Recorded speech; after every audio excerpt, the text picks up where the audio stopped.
Hello and welcome to Kelly Appy, the Self-Help Podcast. We have an important podcast that we're going to be doing today. It's on eating disorders. Now, eating disorders are actually one of the most prevalent mental illnesses out there. They say that they are second only to opioid epidemics. About 26% of people with eating disorders, they attempt suicide. So it is a deadly, baffling disease that we're going to tackle today with Kelly Appy. The National Institute of Health says there is a commonly held misconception that eating disorders are a lifestyle choice. Eating disorders are actually serious and often fatal illnesses that are associated with severe disturbances in people's eating behaviors and related thoughts and emotions. Preoccupation with food, body weight, and shape may also signal an eating disorder. So to talk about this today, my very dear friend Mary is going to shed some light on this deadly fatal disease and see if we can help some people out there who might be struggling with an eating disorder. Please welcome Mary. Okay, welcome Mary. I'm so glad you could come back and join us again. I'm happy to be here, Kelly. Thanks for having me. Mary, this is an important thing we're going to be talking about today. It's really one of the most misunderstood disorders out there, I feel, is this eating disorders. There's so many different forms of it, and people think, I think much like the alcoholic, why don't they just eat? Why can't they just eat? What's wrong with them? Why are they doing this? So can you tell our audience just a little bit about your experience with eating disorders and what you've come to learn? Sure. Well, if I go all the way back to when I was a little kid, I always had this urge to take food and hide it. Take food and hide it. And so I would. I grew up in an alcoholic home, and I would assume now that I have some education with regard to this, and also my other addiction. I realized that I was trying to comfort myself in some way, and so I would wait till everyone was asleep, and I would go and make myself a cheese sandwich, and I would take it upstairs to my bedroom and eat it under my blankets. And my mom noticed that I was putting on weight. And I guess this was when I was, like 8 and 9 and 10. And I started to get heavy. And she put me on a restriction diet, like a starvation diet. And at the time, they had these things called AIDS candies. And they were AYDS. And and so I would take these candies like they were caramels, because they were just like a little square candy, and I would eat the whole box. And they weren't candy. What were they? What were they though? With the AIDS, what were they, like a diuretic? Like a stimulant. They were a stimulant, and I guess to reduce your appetite. But anyway, time went on, and I became a teenager. And I wanted the attention of boys, and I was heavy when I was a freshman in high school. And I noticed that when thin girls would get boys' attention more than heavyset girls. And so over the summer between freshman and sophomore year, I went on another starvation diet. And I think this time in the summer, I lost like 35 pounds, and it was complete restriction. Like a carrot and a slice of bologna a day. There was no education behind it. It was just absolutely starving myself.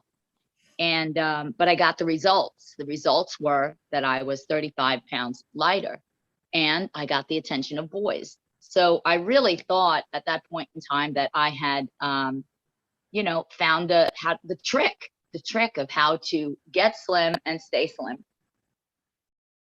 I didn't realize I was starving most of the time, so I was preoccupied with food.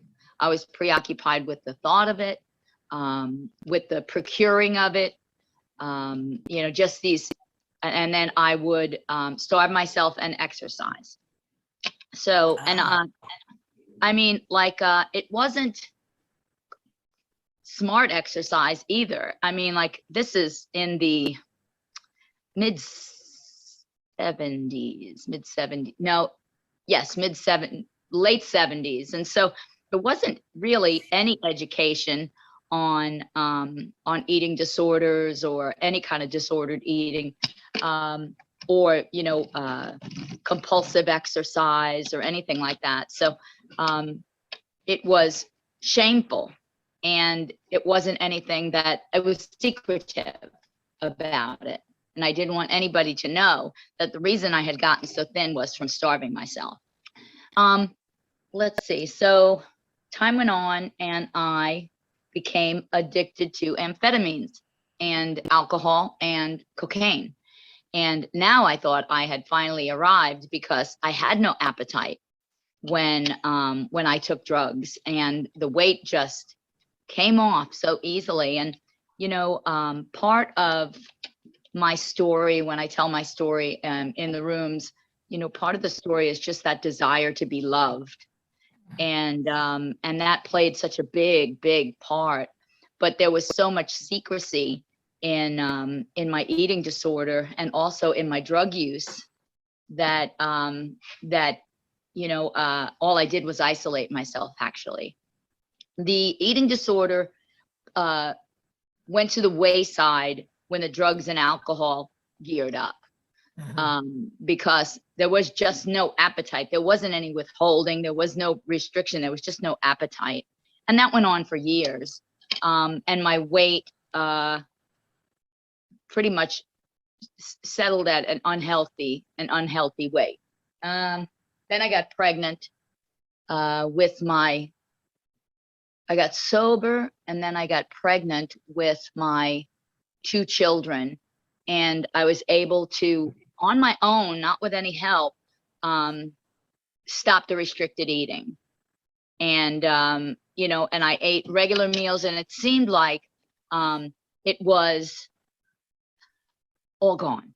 Can I ask you, so when you got sober, you said the eating disorder went to the wayside when you were out there in active addiction, and then you got sober.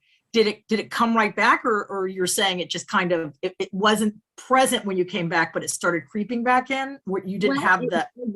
It didn't come back. And I think it was because I was so preoccupied with the kids, and I was so preoccupied that my body had changed after having children. And it just, I suppose that there were no stressors at the time other than raising children, but that I had plenty to do. I had plenty on my plate.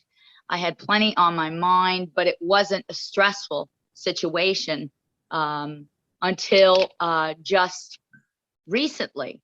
And so here I am thinking, that eating disorder is a young person's illness, because, girls that are in their early teens and early 20s seem to be the victim of this kind of disorder. So when I got to be 56, for whatever reason, and I don't know the reason why, but it came back again. And I think it was, I can only assume for myself that, my life had become very hectic. I was sponsoring a lot of women in the program. I was teaching piano every day, and I had about 19 students a week. My children were becoming very self-sufficient, and I guess I became unmoored emotionally. And, the eating disorder picked up again. And when it did, it manifested itself in restricted eating again, exercise, and laxative use. So, this way. It had progressed almost, Mary, right? Because you weren't using laxatives before. Exactly. And I think that it was like we say in our program, in the program of that I'm a member of, you know, my disease is in the parking lot doing push-ups when I'm, you know, staying sober inside. So if I choose to pick up again, it will come back with a vengeance. And it did. And I think the obsession came in with seeing just how low my weight could go. That was really the big obsession. And every time I'd see the scale number go down, I would feel accomplished. I would feel successful, and I would feel in control. Everything else was going, you know, around me, and I wasn't able to. I wanted very badly to use the gifts and the tools that I've been given in recovery from drugs and alcohol.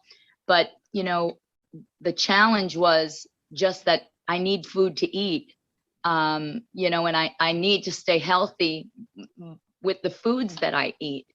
And, you know, it was just, it was really, I had gotten to the end of my rope. I had started getting like a dry back. That's one of the symptoms. You know, my sleep was super poor. Like I said, a preoccupation with food all the time, and just, you know, low level fatigue, just really fatigue. So, I had told my husband, that I was, I had shared with him some of, you know, my story with him and what was going on behind the scenes. And, you know, initially I was so ashamed. Absolutely ashamed, because I thought, man, I'm an older woman. I should have my shit together. This isn't something that I'm proud of. It was completely secretive. And I shared it with no one, and I would deny it if anyone said to me, gosh, you're so thin. I would absolutely deny it.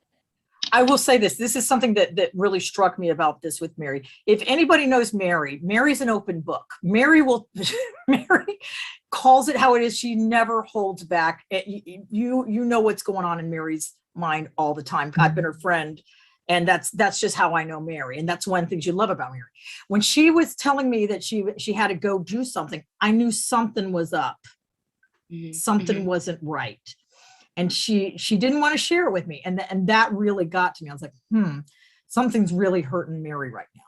Something's got Mary. If Mary's not willing to share with me what's going on, there's got to be something major here. And it turned out to be major. When you did share it eventually when you were ready, but it was a scary time for you, wasn't it?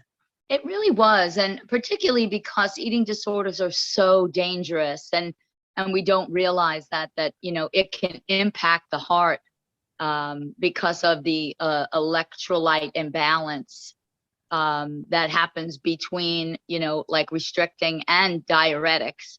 So, you know, there is a complete electrolyte imbalance, and that impacts the heart, so that when you get like an electrocardiogram done, you will see just, you know, what in poor health you are. And you know, there's heart palpitations that come along with it. And, you know, there was a part of me that was very proud of that. You know, it was very sick, but I was very proud of that. You know, I would feel my heart beating. And like I said, I was just absolutely obsessed with the weight on the scale, what my weight would be. And I was obsessed with seeing how sunken my cheeks were. I was obsessed with seeing the bones in my back, you know, all these things that were completely secretive, and I didn't want to share them with anyone. And, you know, it got to the point where I felt like I was in a relapse from drugs and alcohol. And that's what really got me to the point where I knew I needed to seek help. You know, I had shared with my husband some of the, not everything, but some of the stuff that I was up to, and he, you know, agreed that I needed to seek some professional help. So I went to Renfrew, which is an eating disorder clinic here in Charlotte, and I went for the day treatment program, which was 5 days a week, 9 to 3. And Yeah. actually what they helped me do was see the importance of good health, see the dangers of the eating disorder, and also give me plans of action of how I could combat these habits that I had taught myself. So, you know, that in itself was an absolute godsend. But the important thing was that I let my family know what was going on, because I needed to set up some accountability for myself. I didn't need Yeah. any, you know, private time with food. I didn't need any, you know, I needed watchful eyes on me when I ate. You know, I needed the support of my family because I had gotten so secretive with all of it. And so what we did at Renfrew was we ate meals together, and then we would go to classes and learn more about not so much the why, because it wasn't that kind of a program. It was proactive. It was how to move forward, you know, how to see the signs when things are getting you know, hairy, like if I'm restricting my meal, or I'm skipping a snack, or, you know, or I'll drink water instead of drinking milk or juice. You know, these are red flags for me that I have to recognize. If I'm counting calories, that's another one. Just, you know, counting calories was like just such an obsession. And I guess I felt like my life was so busy with all these different balls I had in the air that, you know, this was an opportunity for me to really be in control of something. And like I've learned in my recovery, you know, I'm not in control of much. I'm really not. And so it was such a good opportunity. And I went for, it was a 8-week program. And it was so helpful to me because, you know, I set up that accountability with a network of women who were also going through the same thing I was going through. Yeah. And that was very helpful. I started recording my meals to make sure that I was getting enough caloric calories, and I was, you know, doing the exercises that were suggested to me, making gratitude lists, which is similar to other recovery programs, having a plan of action for the day, making sure I make time for my recovery every day, eating a lot of protein and carbohydrates. And this was something that I didn't do. I was eating like a lot of salad, cucumbers, tomatoes. I was just eating roughage. And I wasn't getting any nutrients. So I learned a whole lot about a healthy diet that I didn't know. And, but, you know, the biggest part of it was the stigma of, you know, like, my goodness, I'm an older lady, I should know better. This was a problem for me in my youth. I thought I beat it. And, you know, without any knowledge, without any wisdom. And it felt so much like the disease of alcoholism. It felt so much like it, with all the shame, with all the isolating, with all the privacy, with all the, you know, just secrecy and sneaking around, and the preoccupation. I mean, like it really did feel like I needed to pick up a white chip, because it felt very much like a relapse. You know? It's interesting, you know, I was sitting there thinking, you know, if you're recovering from drugs or alcohol, it's abstinence. That's what you have to do. You have to abstain from the drugs or alcohol to get your, to deal with the underlying problem. Whereas a food addiction or a food disorder, it is the opposite. You have got to actually, well, depending on what disorder I guess you're dealing with. I mean, Overeaters Anonymous would be a whole different thing, but for what you're dealing with, you actually had to put more food into your body, which you couldn't. It was basically letting control of the food go. And that's a tough part of it because, you know, here you are focusing on improving your life, improving your health.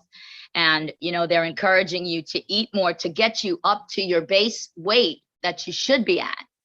So, you know, if I was like, golly, 20 pounds thinner than I should have been. And then they start filling you with carbohydrates and, you know, and even, you know, having things like dessert, which felt completely taboo to me. You know, it felt like, you know, it was in so many ways like self-loathing or a self-punishment to not eat. You know, like it really is. It's more psychological than physical, and it's pretty physical. But you know, they would watch us eat our meals. We would talk about how we felt after we ate our meals. We would keep logs of how we slept. We would keep logs of how we felt after each meal. Preparing meals became something that, you know, became fun for me. And it wasn't at first. It was very stressful. Plating our food instead of just eating a little bit and then going back and eating a little bit again and a little bit again. To plate your food means to just prepare it in a way where it's visually appealing. And then that's your food. There's, you know, there's no seconds, there's no third, there's no sneaking.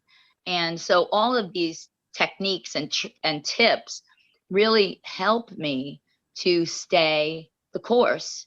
Because you know, there are moments still where I fall short of that goal of you know, my goal weight. And once again, it will start getting up and over me of, you know, how good it looks when the scale says, you know, 113 pounds. Let me ask you about that. When you started seeing the scale start going up, what did that do to you? Oh my God, panic, absolute panic. And when I looked in the mirror, I saw a fat girl. I saw the girl I was when I was a freshman in high school. I saw the little girl I was when I was 8 years old.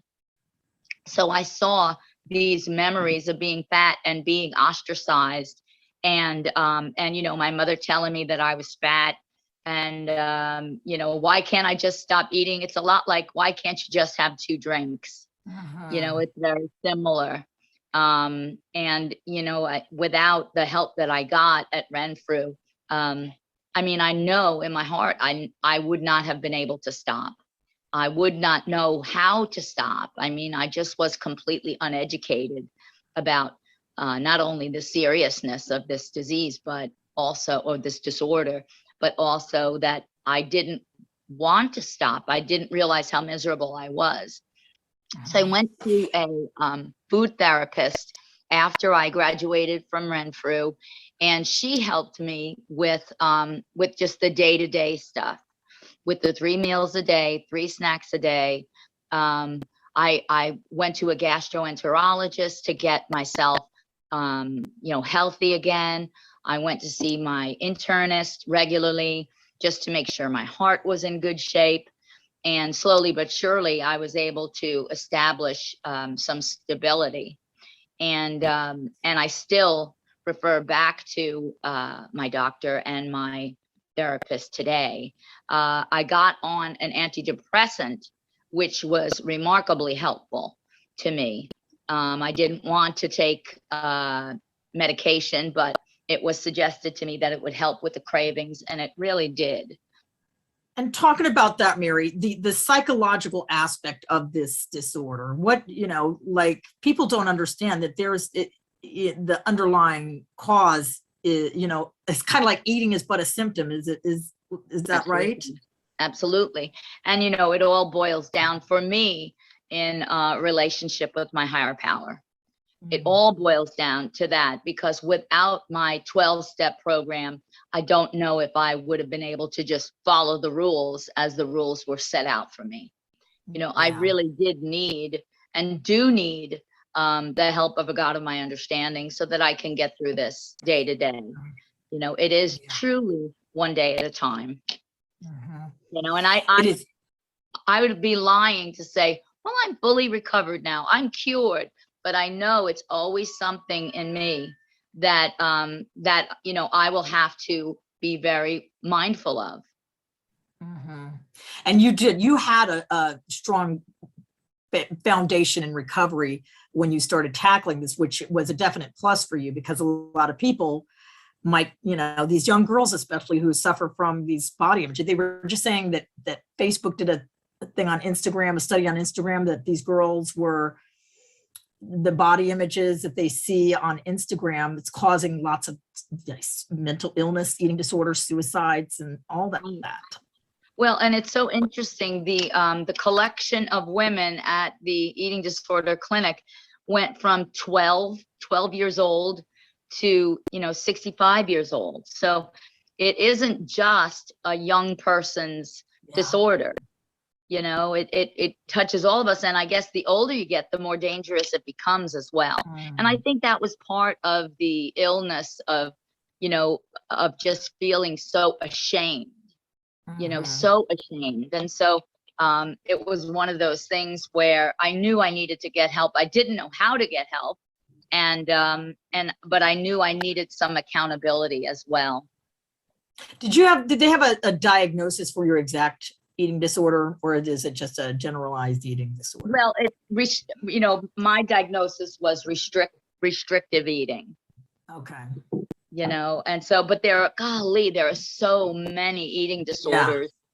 And it runs the gambit. Like, it could just have someone who is just restricting, someone who has bulimia, which is throwing up, someone who does diuretics and laxatives, someone who does excessive exercise. So I mean, it could be a combination of all of those things. Wow. And on the other side too, you got those who overeat, Exactly. So. Like that's bulimia is binging and purging, anorexia is restriction, overeating is just binging. And so I mean, like, really, women from all walks of life, all and ages. men can get this too. Absolutely. And I think they're seeing more and more young men coming up with with a desire to be waif thin, like what they see on the internet. Yeah, that's a biggie with the body image. So where are you today, Mary? Where do you stand today with everything? Well, again, like, I need to be very mindful about what I put in my body. Particularly for me, I need proteins and complex carbohydrates. And when I eat when I get proper nutrition, I'm not as preoccupied with food because my body is being fed. When I was putting just salad or carrots or cucumbers in my body, like, my body was screaming for nutrition. And I didn't realize that. And, it's funny because, like, I was so ashamed that, like, I'm a grown woman, I should know better. He's drinking what's left in this coffee cup, which isn't anything now. People can't see what's going on here, but Mary's dog is like, it's done. He's taking what's left of Mary's coffee. Taking advantage of this appointment that I have with you, Carly, to misbehave. So I log my food. I don't weigh myself every day. I weigh myself once a week. And for a time, I had to take the scale out of the house because it was, such an obsession with weighing myself. I would weigh myself like 30 times a day. Like, I'm not kidding, like 30 times a day. To just every time I put something in my body, I would go and check the scale. And I know that was like a part of a control thing. Yeah, absolutely. And so I also, I retired from piano teaching, and I got a job in the treatment field, in the drugs and alcohol treatment field. And that's helped me tremendously as well, because it keeps me close to my program. It keeps me close to my God. and it keeps me close to others who are struggling with eating disorder in the alcohol and drug treatment facility. I mean, Yeah. eating disorders kind of go hand in hand sometimes with drugs and alcohol Lots addiction. of people. Yeah. Yeah. And you're uniquely qualified to talk to that person. There's no mistake in God's world. And he chose you as a messenger, Mary, because you are such a powerful messenger.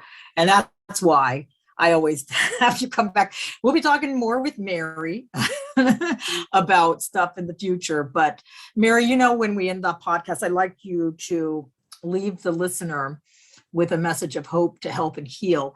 So what are you going to say to that person out there, whether it be woman, man, young, old, whoever it finds themselves listening to this podcast going, oh my God, what the hell am I going to do? I think I've got an eating disorder. Right. Be honest, get help, and we don't have to do it by ourselves. Just be honest. My family plays such an important role in my health today. And they were always there for me. It's just when I take my will back, it can lead to disastrous results. So I would say seek help, seek accountability, set up, some relationships where you can, keep tabs on each other. It really does make the difference, and don't do it by yourself. I mean, like we're worth so much more than to just isolate and try to muscle this thing out. That is a beautiful message, Mary, as always. I'm going to end with this quote from Oprah Winfrey, who, she's had struggles as well with food, and she's been very open about it as well. So Oprah says, step away from the mean girls and say bye-bye to feeling bad about your looks. Are you ready to stop colluding with a culture that makes so many of us feel physically inadequate? Say goodbye to your inner critic and take this pledge to be kinder to yourself and others. This is a call to arms, a call to be gentle, to be forgiving, to be generous with yourself. The next time you look in the mirror, try to let go of the storyline that says you're too fat or too sallow, too ashy or too old. Your eyes are too small or your nose too big. Just look in the mirror and see your face. When the criticism drops, what you will see then is just you without judgment. And that is the first step towards transforming your experience of the world. So, Mary, thank you so much for helping to transform the world and maybe help that person out there struggling with whatever they feel they're going through right now as far as food is concerned. You are a bright light in sometimes dark world. So I'm so glad that you could join me and talk about this today. It's my pleasure. I love you, honey. Love you too. I love my listeners too. Thank you so much for tuning in today to Kelly Appy. We are officially in season 3. If you enjoyed the podcast, subscribe. We're going to be doing this for a half an hour each week. If you want more positive messages, make sure you check out my vlog, Monday Messages, hosted by yours truly, Kelly Mahoney. Until next week, have a great week, and we'll see you next week for another edition of Kelly.